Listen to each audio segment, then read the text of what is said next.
दोस्तों कैसे हो आप सब। Welcome back to Cocomona TV. आज हम करने वाले हैं गोजो वर्सेस जिन्वू के बीच एक फाइट बैटल। मुझे पता है आप में से कुछ लोग गोजो को पसंद करते होंगे तो कुछ लोग जिन्वू को अपना हीरो समझते होंगे। क्या होगा अगर इन दोनों के बीच एक फाइट बैटल हो जाए, इन दोनों में कौन जीतेगा, Gojo versus जिन्वू, who would win? ये जानने के लिए वीडियो को एंड तक जरूर देखना और अगर वीडियो पसंद आए तो चैनल को सब्सक्राइब, वीडियो को लाइक जरूर करना। तो सबसे पहले हम बात करते हैं जिन्वू की। सबसे शुरू में जिन्वू बहुत ही वीक और एक ई रैंक हंटर था, लेकिन फिर उसे डंजन में सिस्टम की पावर मिली और सिस्टम की मदद से वो बन जाता है एक एस रैंक हंटर। बल्कि जिन्वू तो एस रैंक हंटर को भी पीछे छोड़ देता है। क्या आपको पता है जिन्वू की मेन पावर क्या है? नहीं पता तो चलो मैं बताता हूँ। जिन्वू की मेन पावर है शैडो मोनार्क। शैडो मोनार्क इसका क्या मतलब है? जिन्वू मरे हुए मॉन्स्टर हंटर और बॉसेस को अपनी शैडो आर्मी में बदल सकता है। जितना भी स्ट्रॉन्ग एनिमी होगा उतना ही स्ट्रॉन्ग शैडो होगा। जिन्वू शैडो कंट्रोल कर सकता है, सुमन कर सकता है और रिवाइव भी कर सकता है। जिन्वू एक लेवल तक अनलिमिटेड शैडो बना सकता है। जिन्वू की शैडो आर्मी में कुछ स्पेशल शैडो कमांडर भी है। नंबर 1 पर आता है ग्रिस, जो की एक नाइट कमांडर भी है और सोर्ड मास्टर भी है। नंबर 2 पर आता है बेरू, जो कि एक एंट किंग है और जिसके पास इंसेन स्पीड है। और नंबर 3 पर आता है आयरन यानी कि टैंक। और नंबर 4 पर आता है बेलन, एक ड्रैगन राइडर। इन सभी कमांडरों को कंट्रोल करता है हमारा जिन्वू अपनी शैडो आर्मी की मदद से पूरी कंट्री को डिस्ट्रॉय करने की पावर रखता है। इसके अलावा जिन्वू को सिस्टम ने कुछ स्पेशल स्किल्स भी दी है। जिन्वू के पास सुपर ह्यूमन स्पीड है, उसके पास एक्सट्रीमी स्ट्रेंथ है, इमेंसन स्टेमिना है। मतलब अगर जिन्वू फाइट के टाइम थक जाए तो सिस्टम ने उसे फुल रिकवरी की पावर भी दी है। जिन्वू के पास स्टील की पावर है, मतलब वो पूरी तरह से इनविजिबल हो सकता है। जिन्वू पर किसी भी तरह का कोई मैजिक इफेक्ट नहीं करता, उसका माइंड कंट्रोल नहीं किया जा सकता और न ही जिन्वू किसी तरीके के इल्यूजन में फंस सकता है। ये सभी पावर जिन्वू को सिस्टम ने दी है और जिन्वू को ये सभी स्किल्स क्लोज्ड कॉम्बैट गॉड बनाती हैं। एंड में जिन्वू लिटरली गॉड हंटर हो जाता है। हम बात करते हैं सातोरू गोजो की। गोजो के पास लिमिटलेस इन्फिनिटी की पावर है। ये गोजो की सबसे यूनिक और डेंजरस टेक्निक है। पंच, किक, बुलेट, कर्स, एनर्जी, ये सब अटैक गोजो के पास आते ही स्लो हो जाते हैं। मतलब कोई भी अटैक गोजो तक पहुंच ही नहीं सकता। इसको कहते हैं इन्फिनिटी की पावर। गोजो के पास 6 आइज की पावर है। मतलब गोजो की आंखों में एक स्पेशल एबिलिटी है जिसको 6 आइज बोलते हैं। 6 आइज गोजो की हेल्प करता है अनलिमिटेड जुजुत्सु एनर्जी क्रिएट करने में, लिमिटलेस पावर को कंट्रोल करने में। 6 आइज गोजो को एनिमी की मूवमेंट, कर्स, एनर्जी, टेक्निक सब रियल टाइम में दिखाता है। 6 आइज और लिमिटलेस ये दोनों पावर गोजो को ओवर पावर्ड बनाती है।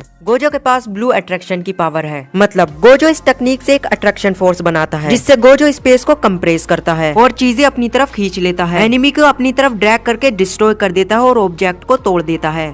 गोजो के पास रेड रिपल्सन तकनीक है। मतलब रेड ब्लू का अपोजिट है। इसमें गोजो एक रिपल्सन ब्लास्ट बनाता है जो सब कुछ दूर फेंक देता है। रेड का ब्लास्ट बहुत ही डिस्ट्रक्टिव है, बिल्डिंग तक तोड़ देता है और बड़ी से बड़ी कर्स एनर्जी को वन शॉट में उड़ा देता है। साथ ही गोजो के पास होलो पर्पल की पावर है। मतलब पर्पल, ब्लू और रेड का फ्यूजन है। ये गोजो की सबसे पावरफुल और ऑफेंसिव टेक्निक है। गोजो के होलो पर्पल के ब्लास्ट के टच में जो चीज आती है वो इरेज हो जाती है। मतलब रास्ते में आने वाली हर चीज का विनाश हो जाता है। गोजो के पास डोमेन एक्सपेंशन अनलिमिटेड वॉइड की पावर है। गोजो का डोमेन जेजेका का सबसे डेडली डोमेन है। इसमें एनिमी को इन्फिनाइट इन्फॉर्मेशन दिखती है। गोजो के इस डोमेन में एनिमी का दिमाग ओवरलोड हो जाता है, बॉडी फ्रीज हो जाती है और मूवमेंट इम्पॉसिबल हो जाती है। मतलब एनिमी कुछ नहीं कर सकता है, बस हेल्पलेस हो जाता है। गोजो फिजिकली भी बहुत पावरफुल है। उसके पास फ्लैश लेवल स्पीड है, हैवी पंचेज है, एक्सट्रीमी ड्यूरेबिलिटी है। गोजो के पास रिवर्स कस्ट टेक्निक है। ये गोजो की हीलिंग पावर है। वो अपनी बॉडी को हील कर सकता है और गोजो का अपनी इस पावर का पता तब चला था जब तोजी ने गोजो को ऑलमोस्ट डेड ही कर दिया था। मोस्ट सोर्सरर भी रिवर्स कस्ट टेक्निक का यूज नहीं कर पाते। गोजो इसे मास्टर लेवल पर ही यूज करता है। अब इन दोनों के फाइट बैटल की बात करते हैं। गोजो बहुत पावरफुल है लेकिन जिन्वू के पास प्लेनेट लेवल पावर है। जिन्वू के पास लाइट से भी ज्यादा स्पीड और अनलिमिटेड शैडो आर्मी है। माना गोजो की इन्फिनिटी स्ट्रॉन्ग है लेकिन जिन्वू की पावर स्पीड गोजो को लास्ट तक ओवरवेलम कर देगी। गोजो को हिट करना इम्पॉसिबल है लेकिन जिन्वू के पास सिस्टम की पावर है। सिस्टम जिन्वू को कोई ना कोई ऐसी स्किल देगा जो गोजो की इन्फिनिटी को तोड़ दे और जिन्वू गोजो को हिट कर सके। तो देखो फाइट का रिजल्ट बिल्कुल साफ है। जिन्वू गोजो से ज्यादा ओवर पावर्ड है, इसलिए इस फाइट का विनर होगा जिन्वू।